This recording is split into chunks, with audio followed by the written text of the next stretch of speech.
Hello friends, आज आपण भेंडीची भाजी बघूया. पहिल्यांदा भेंडी व्यवस्थित चिरून घ्यायची. मीडियम किंवा बारीक साईजमध्ये चिरली तरी चालते, असं काही नाही.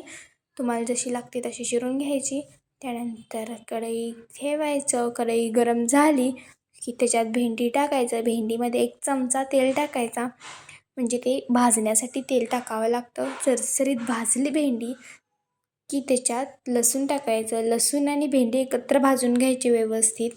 जास्त भाजली भेंडी की चवीला पण चांगली लागते आणि त्याला जास्त पाणी टाकायची काही गरज लागत नाही ना. त्यामुळे मग भाजल्यावरती त्यात गरम मसाला, हळद, धनेपूड आणि मिरचीची चटणी ही टाकून द्यायची. त्यानंतर मीठ घालायचं. चवीनुसार मीठ घालायचं, म्हणजे असंच मीठ घालायचं नाही.